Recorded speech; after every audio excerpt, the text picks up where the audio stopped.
Okay, can you see my screen? Yes. Hello? Okay, yeah. Great. So after review the alignment for HRSTEM, we're going to go through the all the acquisition step by step for HRSTEM with our Velox software, and also we're going to try TA software as well.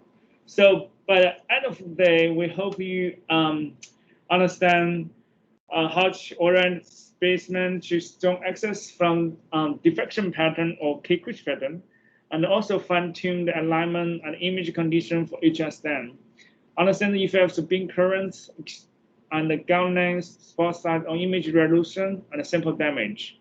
Also, we can you can optimize, analyze the HRSTEM image by Velox software. So here, a little introduction on Kikuchi pattern. I guess you already know the concept, basic concept of Kikuchi pattern, right? So for TM, Kikuchi line are part of black-white line and are formed in addition to or instead of diffraction spore when a thick sample is used. So useful Kikuchi line corresponding to the diffraction spore. So then it can be indexed. So if you have a very thin sample, like below 30 nanometer, you might find a hard time to find a Kikuchi pattern. So in order to make Kikuchi pattern obvious to see, usually we move to the region of the a little bit thicker region. So here's a typical Kikuchi pattern. So it's kind of for a company always accompanying with diffraction spore. You will see some bright line and also dark line with diffraction spore. So the reason we want to use the Kikuchi pattern, we want to use the Kikuchi pattern to tilt the sample to the zone axis. Here is a typical example of how Kikuchi map look like for the gallium nitride. So usually, if you see a lot of crossover in the maps, this indicates the different zone axes. So so we wanted to we can if we tilt if we do alpha tilt and beta tilt, we can move one of the crossover or to the center. Then we find the zone axis, and then we can confirm whether this zone axis is the orientation we want. So if not, then we can continue to tilt around the beta or alpha to tilt to another zone axis. So this is the procedure we usually how we confirm the orientation. So beware. So usually for this symbol gallium nitride, they have a couple orientation. If you want to tilt to 211, we must beware another orientation which is very close to 211. So it's only about 10 degrees off. So in order to confirm that, we have a couple steps to distinguish the 211 from another orientation. So basically, the step one is orient the sample to the nearest zone axis, and then we can image diffraction spore, and then we can match diffraction spore to confirm whether the orientation is the orientation we want. If not, we're gonna do another step. We're gonna repeat the step to tilt the sample to another zone axis. So this is very important. This is the most important step for HRSTEM. So because the another alignment step is very similar to the low magni, very similar to the alignment for the low mag stem. So the only difference that I would say the only challenge here is for doing the HRSTEM is tilt the sample to the zone axis, especially if you have very tiny crystal. It's like a micron crystal, especially nanocrystal, it's a little bit challenging to tilt the nanocrystal to the zone axis. There are some tricks. I can tell you some tricks to do so. So first, each step is to confirming the correct orientation is done. So in order to do so, usually we park the beam in the center of the in the region of interest of your sample, and then in order to see the Kikuchi pattern, it's better to just retract your particle detector in order to see the Kikuchi pattern in around with your central diffraction disk. So after you retract the detector, you should able to see something like this. You should see some if the crossover in the Kikuchi pattern is close by, you should able to you should able to see. And then the most important thing, we need to set focus to objective and intensity. The reason why I will tell you later. So once we did that, we can after we set the focus to intensity and objective, then overseas three lens is control the intensity, and actually for the Talos is C2 lens. Sorry about that. This is for semis. So for Talos, C2 lens control the intensity, and the focus control the objective lens astigmatism. So we can after we tilt to the we use alpha and beta tilt, we can move to the move the star to the center. So it's going to take a little bit of time, but be patient. Once we've done that, we got something like this. The crossover of the Kikuchi pattern is on the center. So then we can increase the camera length. Once we increase the camera length, we switch the full cam mode to the high resolution mode, and then we can see we use the diffraction alignment to move the beam to the center. This is the crossover beam to the center, and we can use the intensity to change the intensity to form a like a diffraction like disk. In this way, we can match we can match the ratio between two diffraction spore, and I mean the distance between center disk and the two diffraction spore, and then we match the ratio between them. Before that, we need to center we need to confirm which one is center spot. So in order to do that, it's better just use intensity log to spread the beam to make just we see one central larger disk and then center that large central disk. Because in this way, you cannot confirm which one is central disk because they look very similar. So once we center the central diffraction disk, we can confirm like this is the central disk. Then we can match the ratio and the angle between between two diffraction spots, and then we can use some tool line to select that tool line, match the ratio, match the distance between a central spot to two diffraction spot, and then we can confirm the ratio between them. After get the ratio, we can also get the angle between them. So for this example, the good ratio, the correct ratio for the 2-1-1 orientation is 0.8.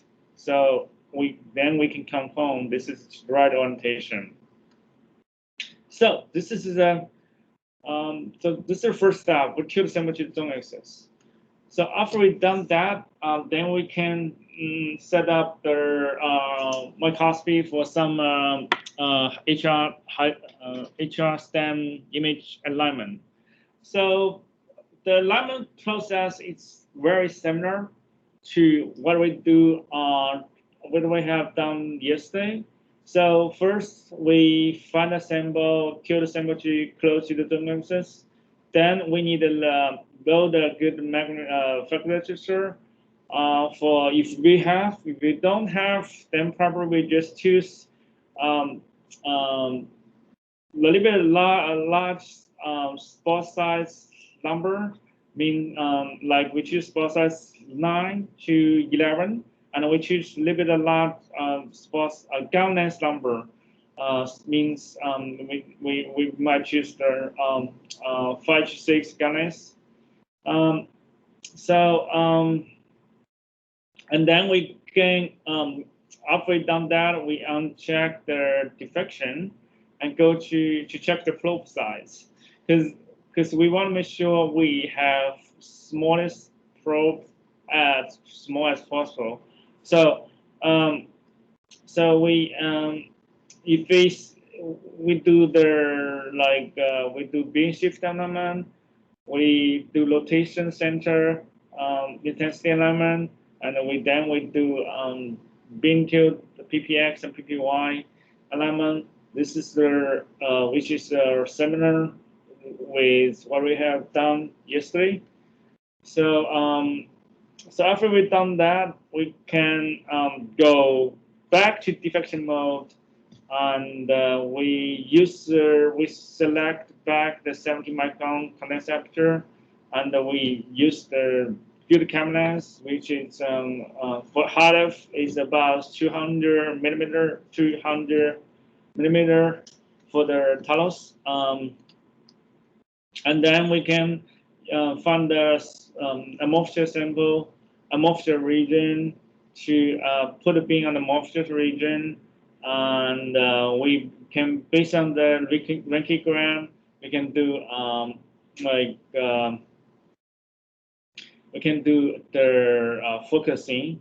So we basically it's similar with what we have done yesterday.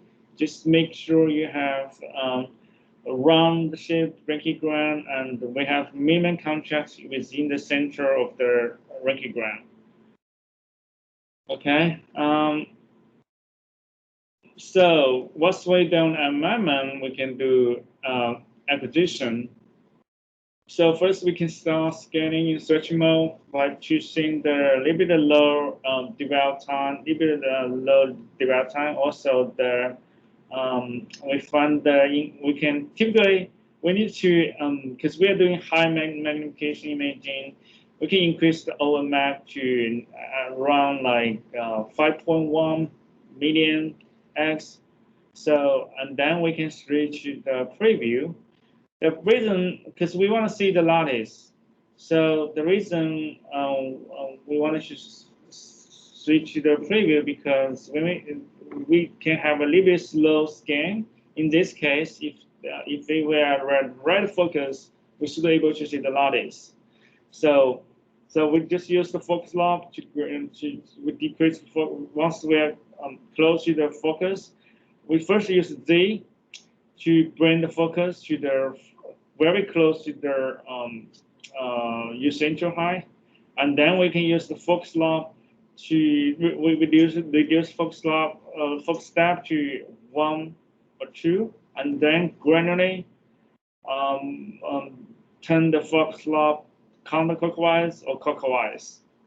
In this case, we should be able to see some lattice fringe at certain focus frame. So and then we check the orientation. We can recheck the orientation of the sample by put the beam on the sample, and make sure we have the right zone. We have tilt sample to the right zone axis. If simple zone axis, basically you will see something like this. Your Kikuchi pattern crossover is on the center of the rankigram. And then we can do a very fine focus. So we can use the focus window, put the focus window on the sample. Just after this step, you should be able to see some atom column. So we want to do some fine focus. So and then you can put the window there, and gradually change the condenser astigmatism, and also at the same time you can do a fine focus again. So after that, you're able to see beautiful atom coding. So here's some typical image we took on the Talos F200. So yeah, that's how we take the basic step, how we take high resolution STEM imaging. So the very important function I want to introduce you is drift correct frame integration. So this function creates a single image by aligning and combining the individual frame in an accurate series.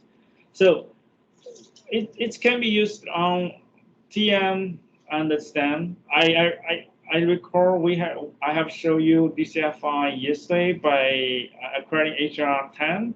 We can also use that for HRSTEM as well. So as I mentioned, it's great technique to remove any drifting in the imaging, and also it can significantly improve your image contrast. So basically, it's simple to use. It's very user friendly. So basically, first you need to set up a application to series, and then you set up the auto stop, and you want to define the develop time and how many frames you're gonna take, and then you're gonna take that series. After you take a series, you can go back to processing, and under the processing, you can choose DCFI. Whether you want to just do the DCFI, we want to do DCFI with optimization for periodic image. So for the high resolution, definitely we choose the second option. I will show you how to do it step by step later. So once we choose as DCFI function, then it's gonna integrate a modern frame to be one frame, and you will notice the contrast of the final image is much improved, and you can get some similar image like this. So yeah, that's a DCFI. Any question on the DCFI? No. Okay, so I guess it's clear, and also I want to introduce a little bit how to measure semi-converged angle, because semi-converged angle is very important for we take good HRSTEM. Sometimes if you semi-converged angle, it's not right. You need to match that. So for the Talos, we can change that semi-converged angle by change the aperture, and also the pulp mode. So typically it should be right for Talos. Usually it should be like if we choose 70, aperture should be always stay at 10.5 meter ray. So it's so you can use this method to confirm whether it's the right angle. But typically you just use the cross gradient sample and take an image of a ranking-gram matrix. It's diameter, and then you use the beam, focus the beam to just spot by changing intensity lock by using the intensity lock, and then you can see a diffraction ring, and you take the match the distancing of the first ring, diameter of the first ring, and then you get the ratio between ranking-gram diameter and the first ring, and then you can you can calculate that by multiplying a constant. For 200 kV, that constant is 10.86. So you use the ratio multiply 10.86, and that you get the number. Okay. Okay. So we're done with the presentation. Next, I'm gonna give you some live demonstration on how to get the good HR10. Okay. So, but first, let me store sharing on my presentation, and then let me share my screen.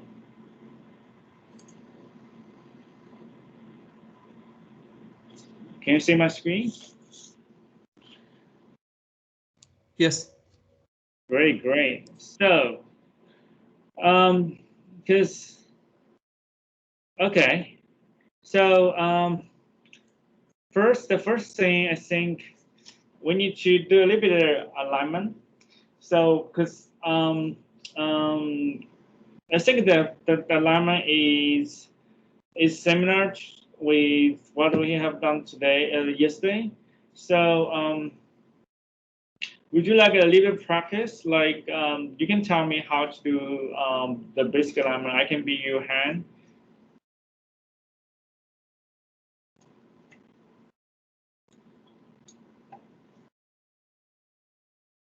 So, like, because it's a good practice. Lets you refresh your memory, refresh your so lets you know, get familiar with how to align their stem.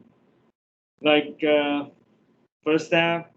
So we can review the step first. So I think the first step we should do is to find a sample, right? And then once we find a sample, we can we can bring the focus, use Z to the center high, and then we can use the rankigram to adjust the condenser stigmatism, and then once we've done that, we can go move sample to the whole area, and then we switch mode to out diversion, and then we check the probe shape, and then we can use intensive focus to make a fine small probe. And if the probe look very bare, it's got some elongation, then we can use the objective stigmator to make it round. Because as I said, so because we already adjust the condenser stigma, then in the diffraction mode, we know we have minimized the condenser stigmatum. So, but we're still seeing elongate the probe. That's should be caused by the objective stigmatum. So that's the reason we adjust the objective stigma to make the being round. So, and then we can go through the another element, like we can center over C2. We can center the causes for in by lieutenant central intestine. So, and then once we've done that, we can push using center focus to normalize all lengths, and then we do intensity focus again, and then after we've done that, we can go back to defense mode, and then we take a look at the image again. We do focusing using bring the sample to the focus, use Z as close as possible, and then we can use the focus lock to do fine focusing, and also at the same time we can move some use the condenser stigmatum to fine-tune the condenser stigmatum. After we've done that, we should we can zoom in to the region of interesting, and we can do tilting based on the So once we get the right zone access, we can further zoom in to be around like 5.1 million X, and then we go to the preview mode, and we do focusing, make sure we get the lattice, Once we get the lattice, we can do focusing on the imaging, right? So I think the first step. So this is the whole step. It's I think it's a little bit hard to memory at the beginning, but once you get familiar, once you understand the whole step, it should be relatively easy. So let me open the coding round. So once you open the coding round, you should be able to find the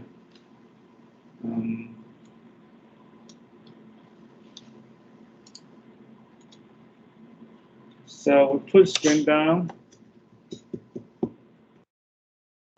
So we are the sample. Get reviewing sample.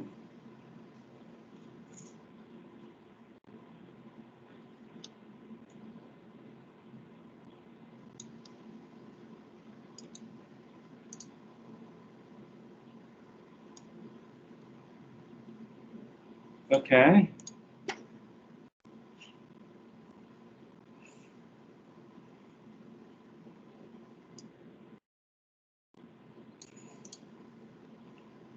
Okay, this sample, find a sample. Our sample is close, I should say very close to the user interface. And we can push user into focus to remove any defocus value. So let's, so for example, find the region of interest. So because we already did the basic alignment yesterday. So, and then we switch spot size is switch spot size to 9, guidance 3 right now. So, but we can do increase guidance later. So we can compare the guidance effect on the image quality today. And also we can compare the spot size effect on the image resolution. So let's do two things. First, we keep the spot size 9, but increase the guidance. The second thing, we're gonna keep this guidance like 4 to 5, and we increase the spot size. We keep guidance 3, and increase the spot size.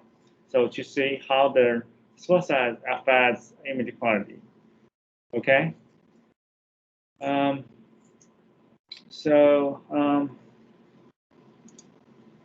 Let's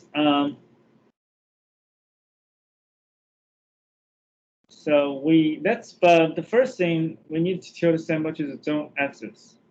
So let's park a beam somewhere on the sample. So we know this region is seen. We want to tilt this region to the zone axis. So we park a beam here. And then we stop the view. And so we need to, because right now we cannot see the Kikuchi pattern because our hard detector blocked the Kikuchi pattern. So we need to remove the hard detector. So to do that, we just uncheck the hard detector.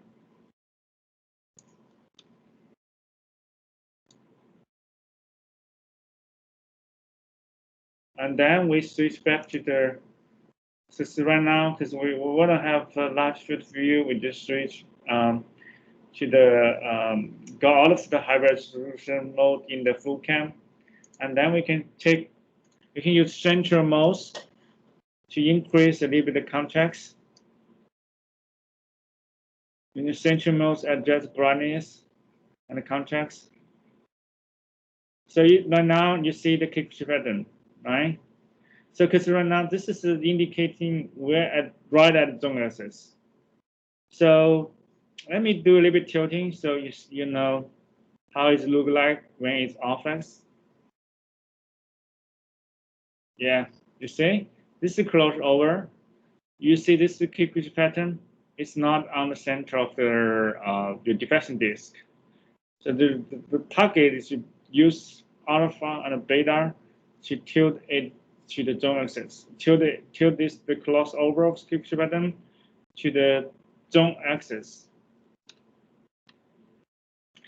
So you see the first thing we want to try is alpha tilting. Alpha tilting, you're gonna move the center of Kikuchi pattern around the x-axis, around this direction, around x-axis. So, and then we can try the beta tilt. Beta tilt is gonna move your center of your Kikuchi pattern around y direction. So let me try tilting. You will see. You see, Kikuchi pattern. When we do the move to the alpha tilt, it's gonna move the Kikuchi pattern center left and right, right? So let me park the beam a little bit in the center because right now we went to tilting. And this so your sample might move out of your beam. You might move out of the sample.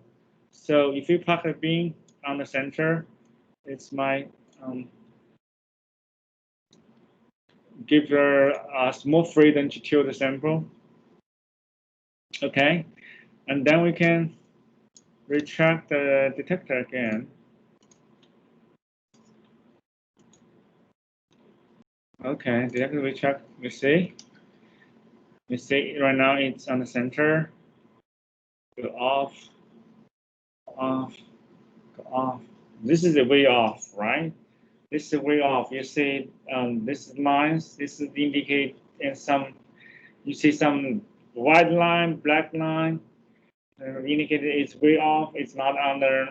This is a typical picture pattern you usually see. It's away from the center of your disk.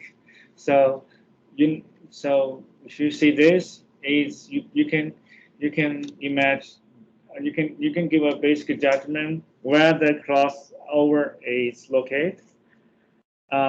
So we know from here we can probably know it's located on the right. So then we can use the altitude to bring it back. In this case, it's located on the center of the Kikuchi pattern located on the left. And we can use the increase the altitude to move it back. So yeah, this is how it looks like when we move to the center. It's got a beautiful like it has it's like star shape. So we can also try the beta tilt. So when you do beta tilt, your sample gonna move a lot. It's not it costs a lot of movement of your samples.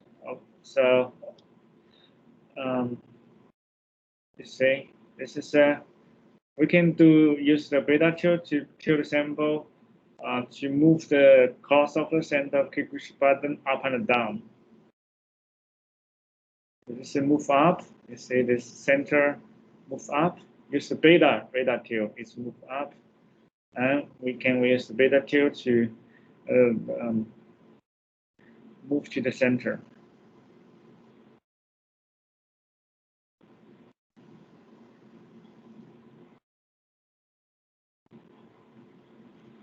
Okay. So now once we feel it's right at the center, we can save a stage partition. So we go usually if we tilt it to the so we usually save a stage partition. We can just say add, name it. It's 4. Let's see, enter. So I saved the partition for another one. So I saved the partition. So this is the partition I have saved. So we can just go use that partition. You can recall any saved partition. Just say go.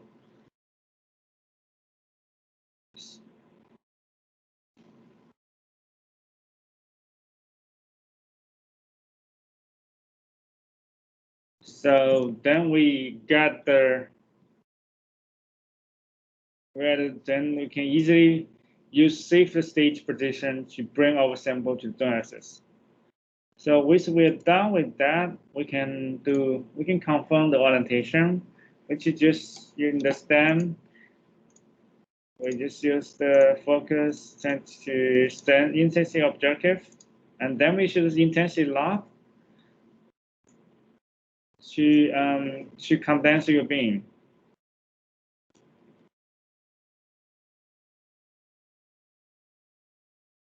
So now we get a diffraction pattern using intensity log.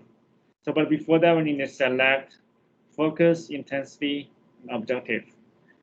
And then we use the intensity log to focus central peaks to the diffraction spot. And then we can use the line profile here to match the distance.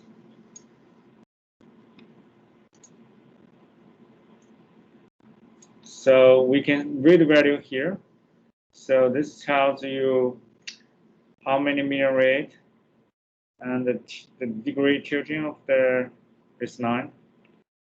So we can just calculate the ratio between these two lines and angle between them.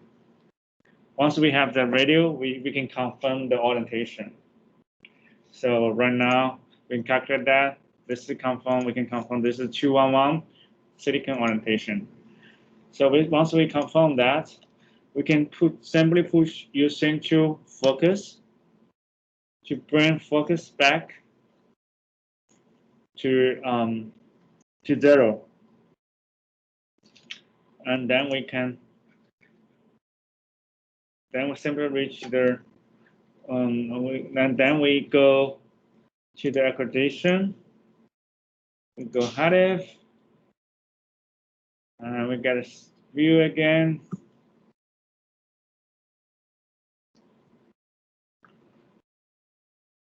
So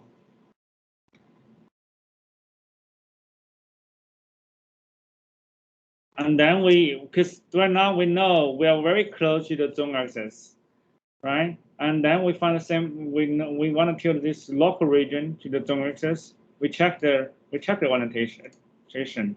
So by just pop the beam, we can in order to do that, we need to simultaneously to see the accreditation view and also the fluid cam view. So we can just first decrease a little bit. So right now you see, it's because we have detector in, so your view is limited. So in order to better see this Kikuchi pattern, we can use the smaller camera lens.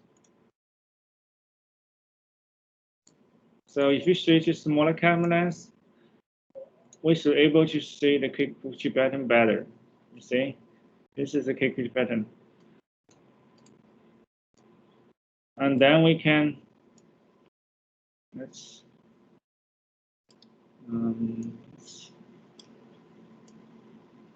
and then we can move the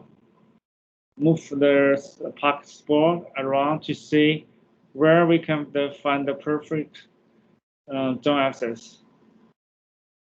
Yeah, this is the right region. You see, if we move, because your sample is not perfectly flat. It's the zone axis. Your sample may vary based on the sample location. So you need to find a perfect location. So you can zoom in. Just simply check the view. Zoom in.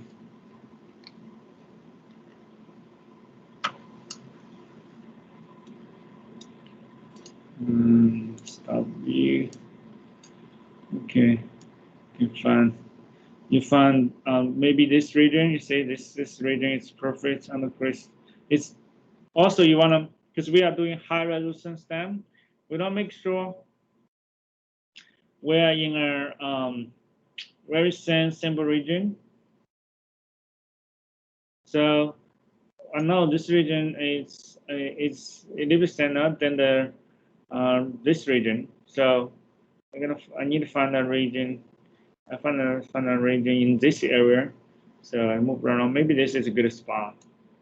So okay, and then once we find the good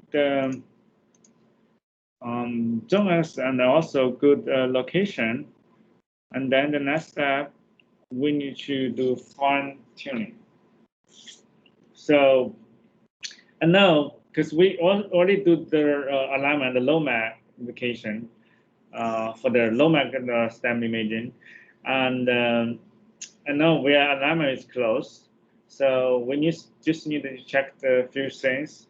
So we just use the amorphism region for the alignment. So we just put our parking spot on the amorphism region. In this case, you will not see Kikuchi pattern.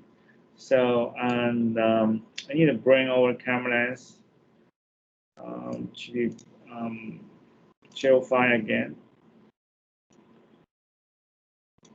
in order to have and switch the mode to high resolution, contrast, high contrast, and go back resolution. And then you can use Z to bring sample to the focus.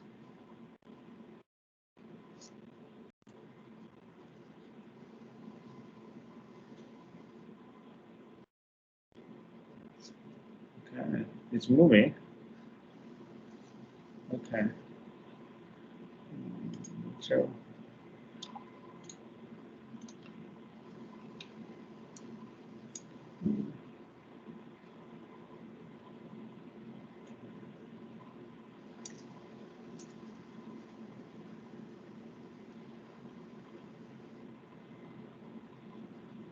as I said, we can do focusing using the Kikuchi pattern.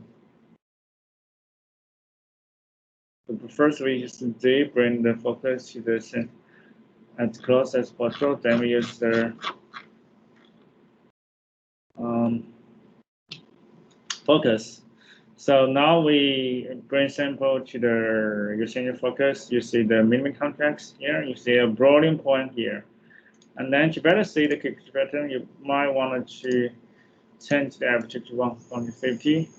So you see the ring structure in the center. You can do a diffraction a little bit.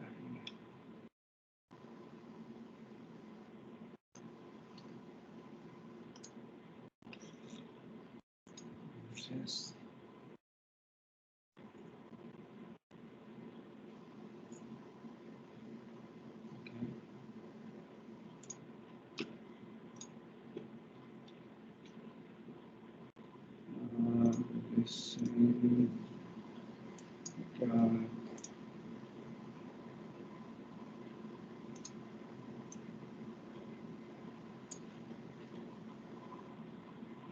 Position and move. Okay, and switch to high contrast to better see the contrast of the ring.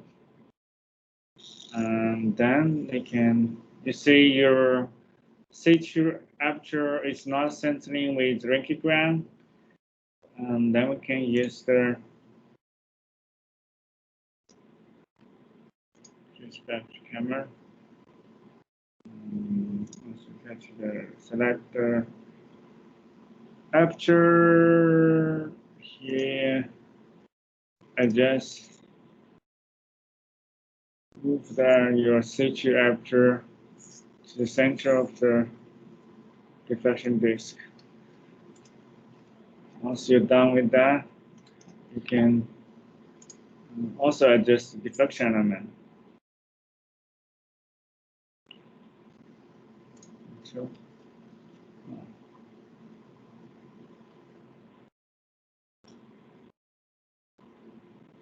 okay.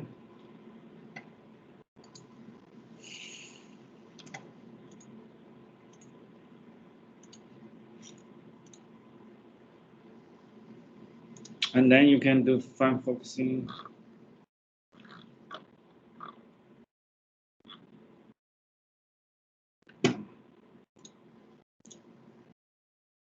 When you're focusing here, are you using the intensity, or are you still using intensity on detective? That's good. I think I'm used to objective. So once you're done with that, you can just switch back to the intensity. So in this case, you can just use intensity to do focusing. So that's a good point, because you don't do that if you use the objective. Just now I used objective, right? You see the wobbling is not concentrically because it's not wobbling your see-through. It's wobbling your diffraction. It's wobbling your objectiveness. So when you do over-focusing and under-focusing. So it's better. It's good to just change back to the intensity. So you see when you go over-focus, in the focus, you might want to adjust the see-through a little bit. Make sure it's on the center of the. You want to make sure it's center with your Röntgen. Okay. Okay. Once you feel good with that, you can just do fine focusing. Focus. And use the condenser astigmatism to bring. To make the Röntgen as round as possible. Okay. Once we're good with that, we can just switch back to 70 aperture. We can go back camera lens to the normal camera lens.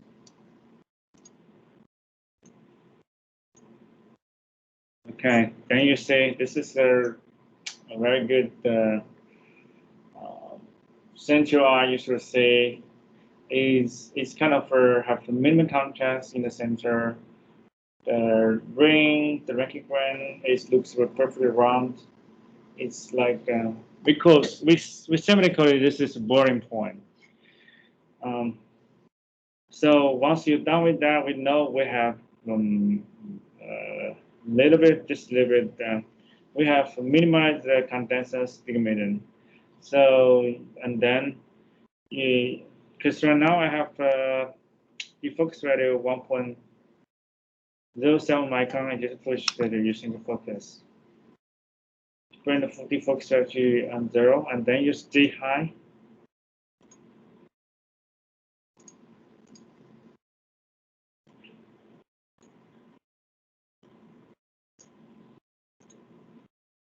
Use there to bring sample back to focus.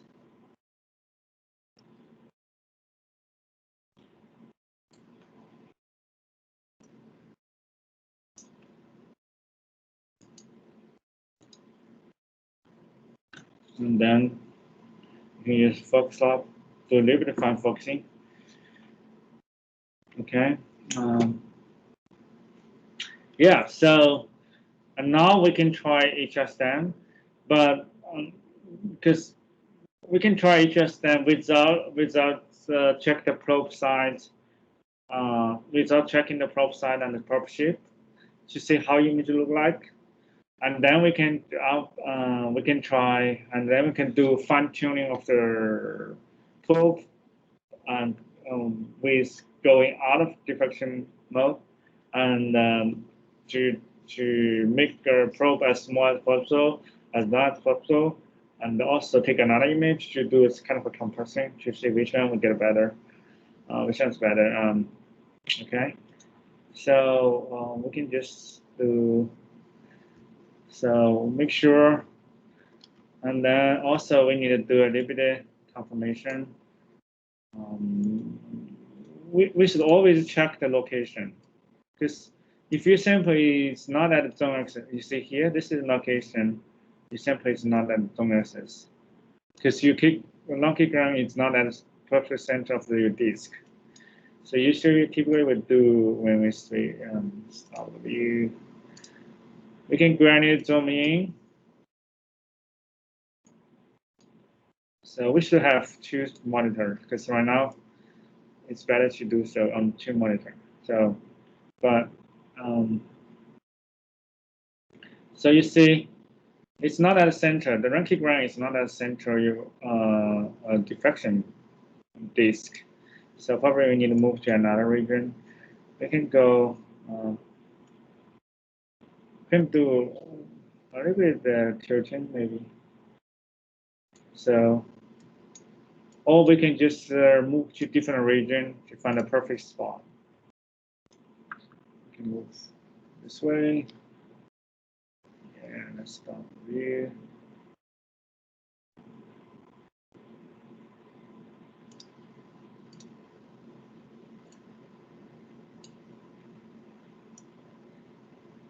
So look at this is not good. We move this way. This is a pretty safe region. If you see very clear Rankine ground, meaning we moved to a very thick region. So probably this region is good. So we probably need to do a little bit of tilting to move sample to perfect to the zone axis. You see? Yeah, we need to. You see the Rankine ground? It's on the top of the disk, right? So that's meaning to move this Rankine ground back to the center, we need to use beta tilt. Because the beta tilt is going to move your Rankine ground up and down. Alpha tilt only move your Rankine ground left and right. So we're gonna use because we want to move the Rankine ground down, so we use the negative beta tilt.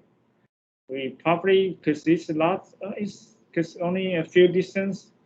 We probably only need to tilt about because when we tilt the sample in our local region, when you do beta, especially when you do to the beta tilting, your sample gonna move. You might lose your region of interest. You might need to go back to view to bring it back. So usually we judge from the Rankine ground. So how much tilting we need to do. But right now you see the center of the Rankine ground, it's very close to the center of the diffraction disk. So we know it's about just a few degrees. Right now we see beta tilt is 0.019. Probably we just go to 0.6 should be fine. So we go to 0.6. Around 0.6. Okay.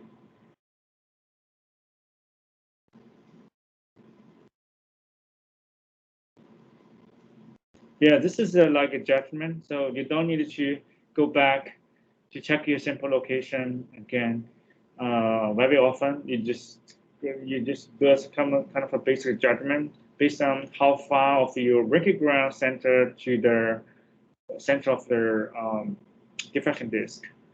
So we go to that. Then we need to find the same location. So we go. So when you tilt, your sample move a lot. You see, it moves a lot. So we gotta go back to find a similar location. And just focus a little bit by using Z. And then we stop view.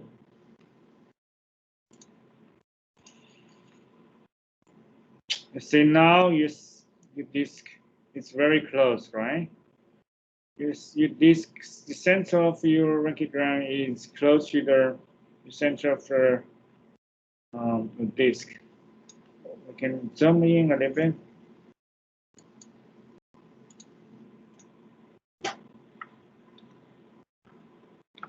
This region.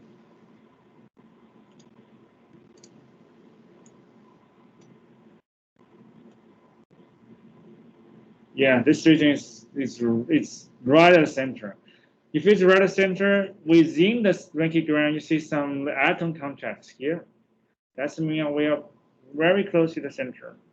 You can do some focusing. You see that you can see the atoms contracts there, atom column within the Rankine ground. Okay, so Okay, that means we're done with the tilting, and then we can focus on acquisition.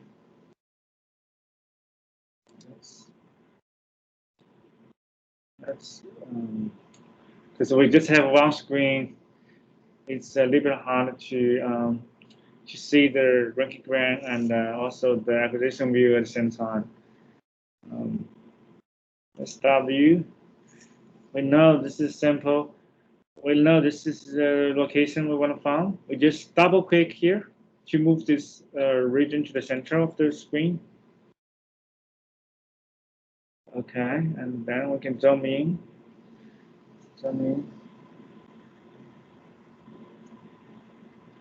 And then we can do one last check. Yeah, it's on the center. Okay. Then we can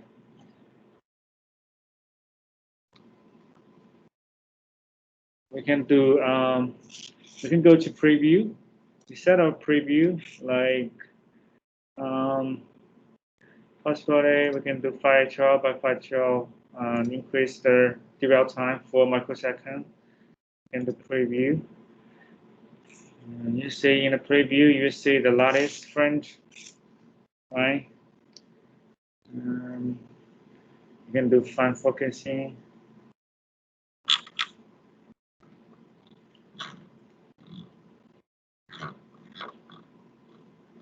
So you can do fine focusing with the focusing window here, which give you higher reflection rate. And also we can fine adjust the astigmatism by using, we always copy 1 to 2 in case, just remember this is the initial value. If it goes something, if it adjusts the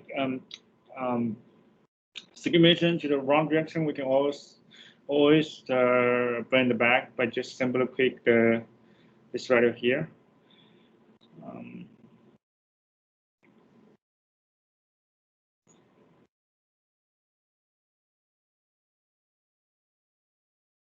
So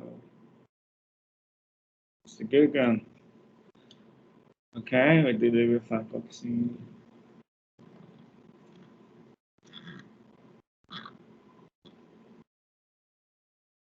Okay, this is the best we can get. You see now. We go version. Then we can set up DCFI. Because for high HR10, we can always do DCFI. But to do compressing, but with this first, we can do a single frame. We just set up like 10 microsecond, 1K by 1K image. So this is a single frame, 10 microsecond dwell time. You will see, because you will see a lot of instability vibration on the imaging, right? You see a lot of vibration and instability because you scan very slow, and with very high magnification, you will see skin distortion. This is the skin distortion depending on your magnification. Okay, so that's why we do a compressing. We try DCFI. We set up series. We can do 1K by 1K as well. We do 1 microsecond and 10 frame. We should give you total exposure time 10 microsecond, right? So we can do 1 microsecond per frame, 10 frame. The total exposure dwell time is the 10 microsecond. So then we can do a compressing. So the DCFI can help you remove the drifting and the imaging. Also, this is the instability.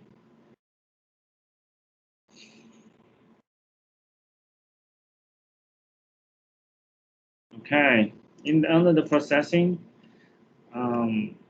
window, we can see it's according data. This is last frame. Okay, so but we need to set up because yesterday we need to stop this. We need to switch this series mode to auto stop. Because just now we're in a circular mode. We're in loop mode. It's not gonna stop. Okay. So this is not the result we want to save. We just delete. F's done with time frame. We can just say processing DCFI. We choose the second option for atomic imaging. So it's going to integrate the frame, multiple frames together. So, and then we compare with imaging. So this is imaging we took with same develop time, 10 microseconds. This one is 10 frames. Each frame is 1 microsecond. So you see, we don't see any instability on this imaging. So this is how DCFI improves the image quality. So also we can take it with FFT. So from here, you see from FFT, you only get the 184 resolution, 184, 170. But from the DCFI, getting better, get a little bit better resolution. So, but the resolution is not it's not the best. We can probably get a better resolution. So, because just this at this moment, we don't check our probe size, right? We don't fine tune our probe size and shape. So this is the image we get. So next, let's do some alignment based on the probe.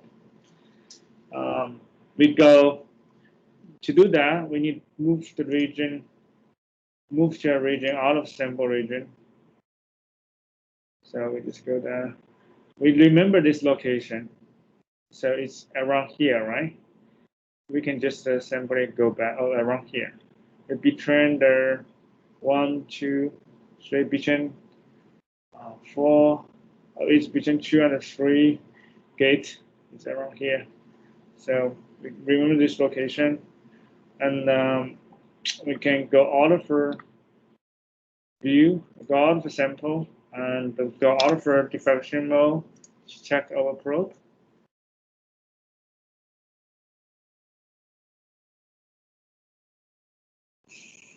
So what we should do right now, we need to find a probe, right? How do we find a probe? Okay, right now we're at the highest magnification. You might have some beam shift. That's the reason you cannot see the beam. So in order to see the beam, we might need to lower magnification. Right? Once we see the beam, we move the beam to the center. Also, you see, when you move beam, you find the edge of your HRSTEM detector, because your HRSTEM detector is in. To do probe alignment, it's better to recheck the HRSTEM detector. Also, with check that, you find the probe. Right now you see your probe is elongated and it's not that small, right? Because we're using this probe tick image. So that's the reason the image is good, but not that good. So it indicates we can improve the quality of imaging. So to do that, we can make the probe round shape by adjust objective astigmatism, because we know we have minimum condensed astigmatism, because we adjust the condensed astigmatism based on the record and image. Once we make it round, we can check, focus, make sure we got round shape at the different focusing. Okay, let me sit down. We can use intensity focus, and then we can push using the focus to normalize the residual field. And then we use intensity list to render your beam, condenser beam again. You might want to adjust there. Okay.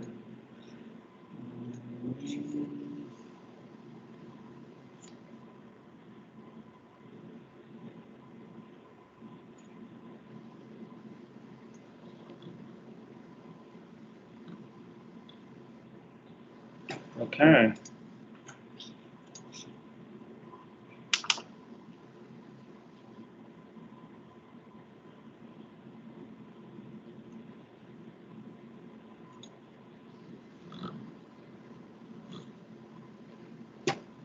Perfect here.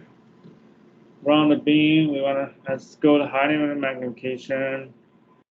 We got highest magnification. And get the smallest probe as small as possible. Right. Okay, this is smallest probe, and then we can check beam tilt.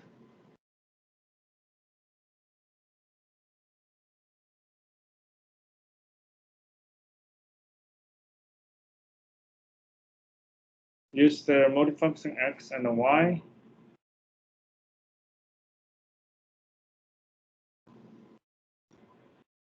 Then we can compare the Y.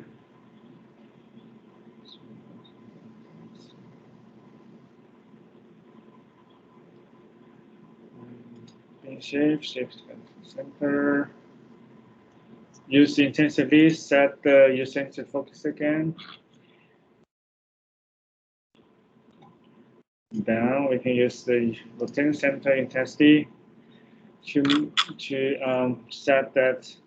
But before that, we need to center the C2 aperture. You can just take a look.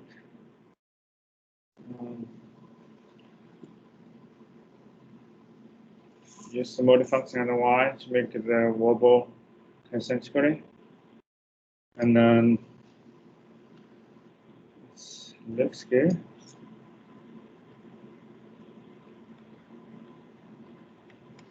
And then also you can do to check the whether you say to center or not, you can use the intensity lock. Make sure focus is set by the intensity. You can use focus lock to go over focus, under focus, to see whether it's concentrically wobbling. If the concentric wobbling, that means you have good sensing. So once you've done that, you can just push your center focus to go back to the zero defocusing. Okay, you got a beam again.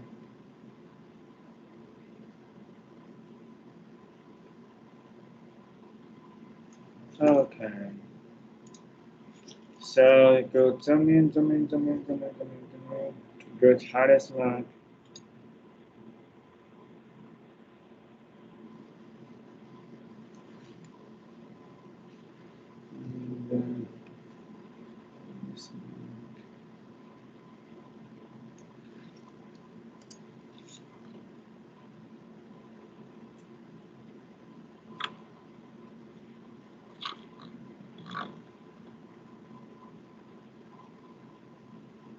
Smallest bar. Get a very small probe. Okay. The smallest probe as small as possible.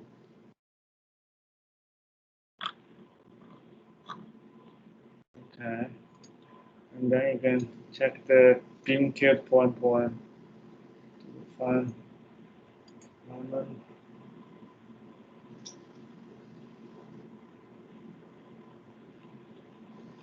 Okay. And then you can do rotation center. And then you can use the outer ring of the focus lock to stop the wobbling. You can use the multifunction eye based on wobbling. You can use multifunction eye to stop the wobbling, to minimize the wobbling, to make it the wobbling concentrally. But sometimes I find it hard to do so. For me, I just use the focus lock, altering of focus lock to stop the wobbling. Take the hand panel here, and then we can let me move into the center, and then stop the wobbling, and then you can adjust focusing. Stop the wobbling. Maybe.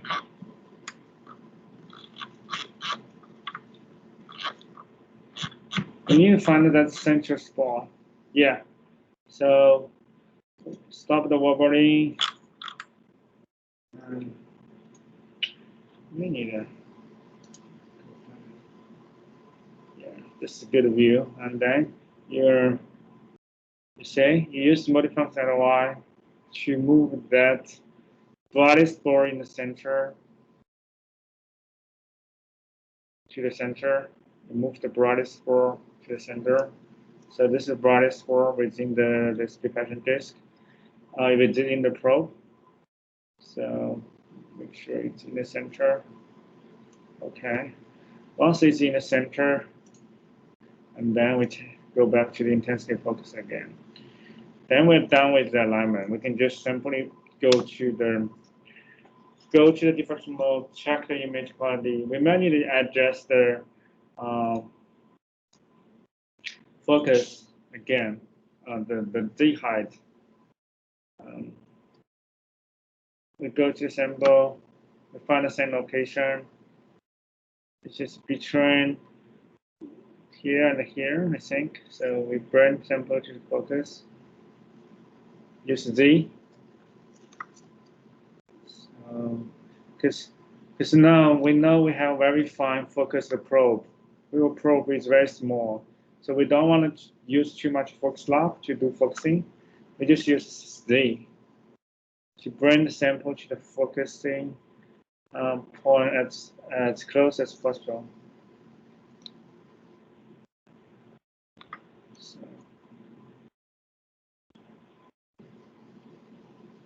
and then we can use, and then once it's close, we can do fine focusing, use focus lock, but do not overkill. So do not do too much focusing. Again, we go back, go to the preview, go to the magnification at least 5.1 million. And then we can use focusing to do a little bit of focusing, change the step size, but use altering, change the step size to smallest step, which is 1. You can see here, step size, focus step, here it's 1. And then you can see the defocus value is here, and then you can do focusing until you see lattice fringe. If you go to wrong direction, you go another, try another direction.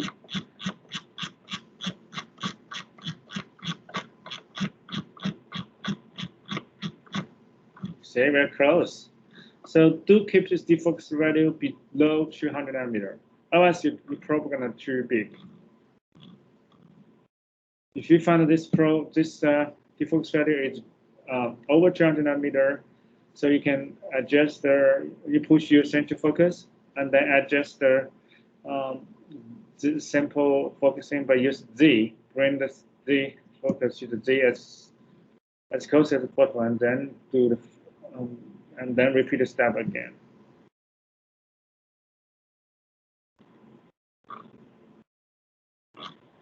It's close. Something. You can do fine focusing. Use focus window.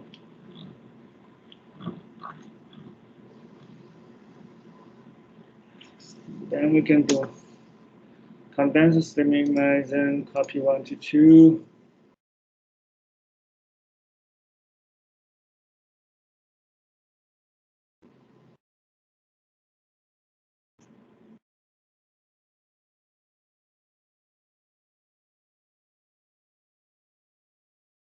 Okay, and then you can first we're gonna take imaging with single frame same setting. So camera perception without DCFI, you still see the instability, and then we can take use DCFI.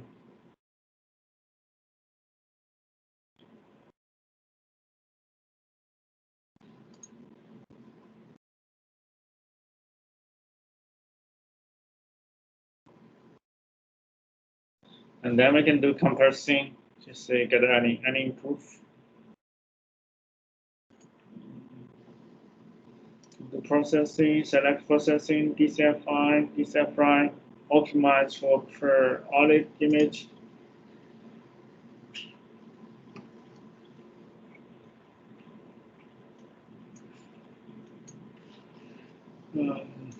Delivery improved.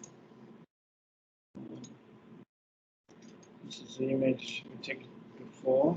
This is without adjust probe, right? This is it's adjust the probe. Looks similar. So let's take a look at the question problem here. Yeah, we're seeing this resolution.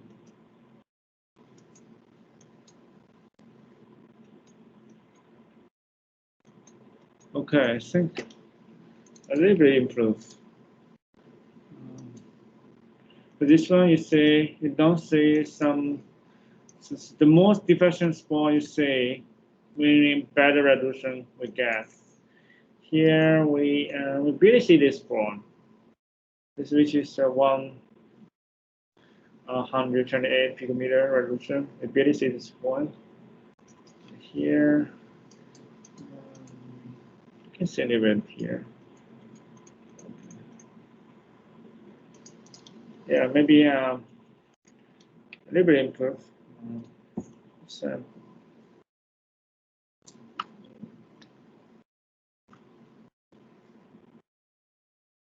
let's check the zone other sample is at zone SNR. Yeah, it's pretty close to this.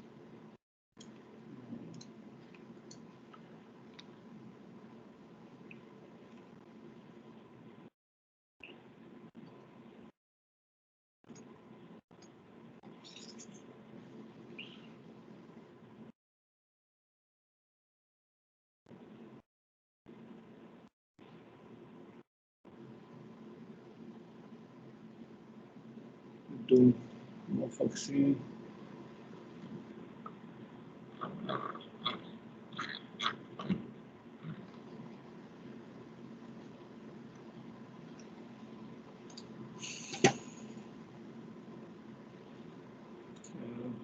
One more try.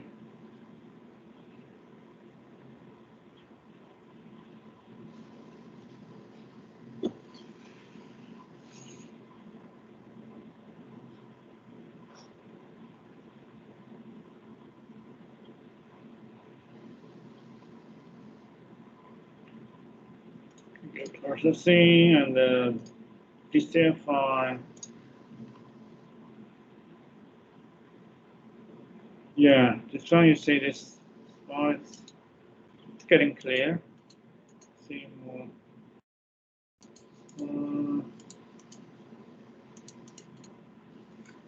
So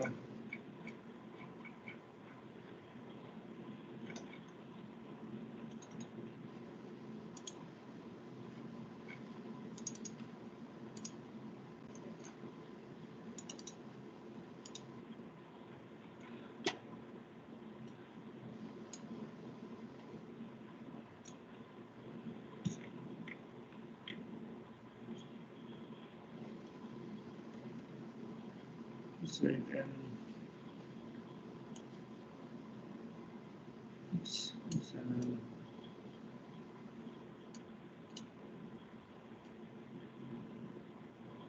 Let's go this way. Yeah, okay.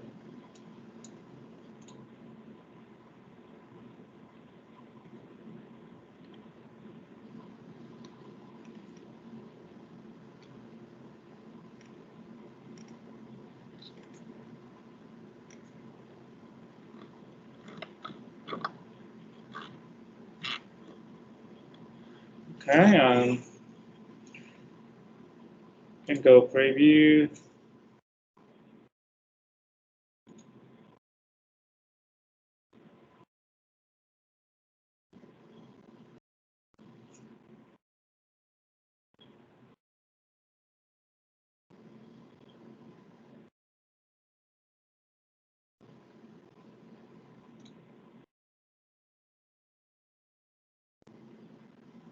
Okay.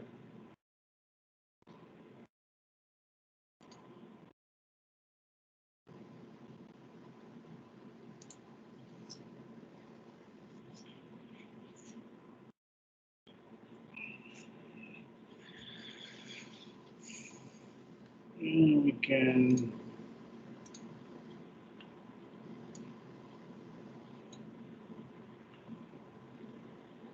then we can select the PCFI optical imaging.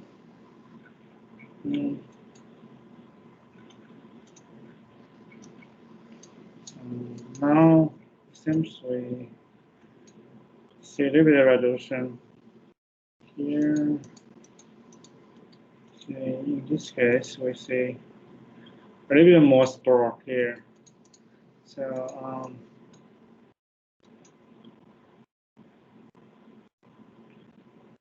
the resolution, you see spot here, it's 135 picometer. This is my farm noise.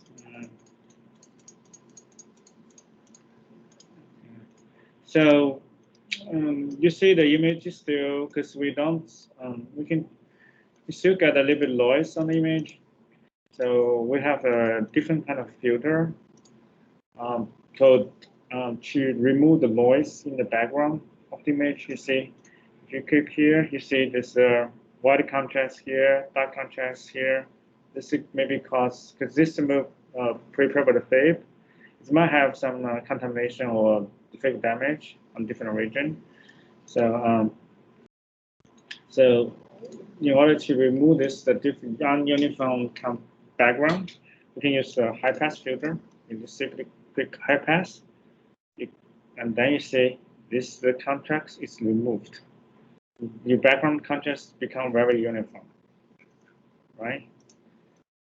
So and also you see the image is still a little bit noise, get a little bit noise here. We can reduce background noise by use the reduce linear filter. You just click the linear filter. You see your FFT is changing. Most of the background is filled out. Most of the noise background is filled out. So and then you can adjust the high frequency to and then reduce the high frequency. That's gonna give you smaller ring.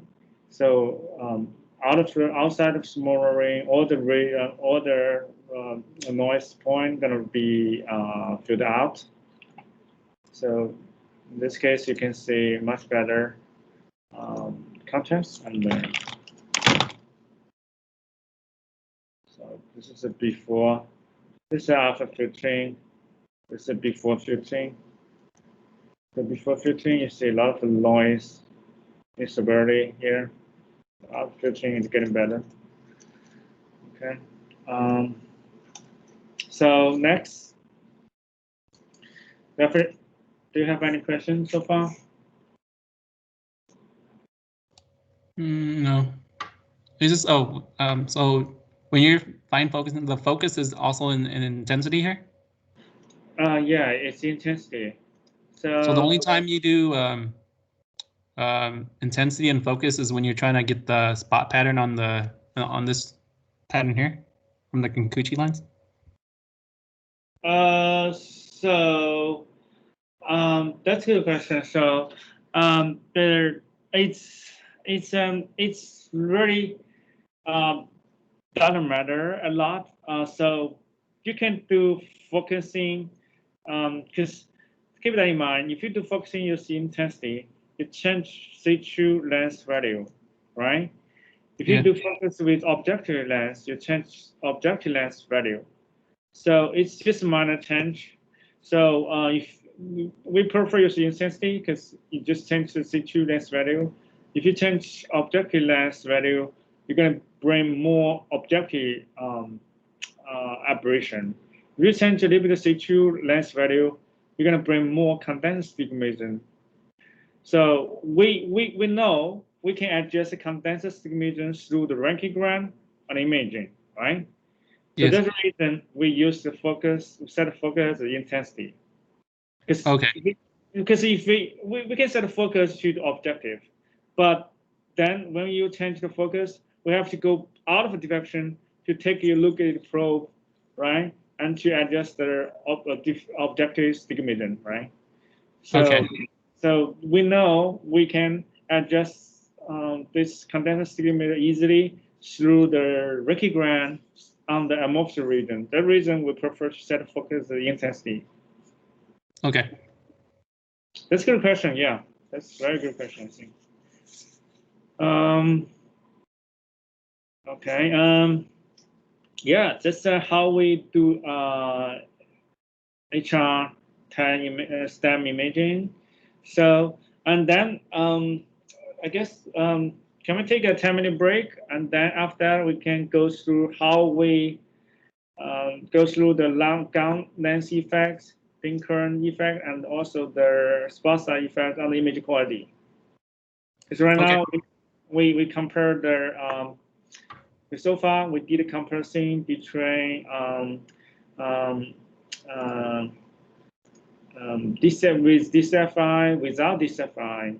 With DCFI, we see the image quality improved, the contrast improved, and the instability is reduced. And also we do a comparison with tuning the probe or without tuning probe. So I think because our alignment is very close, so there's not so much difference between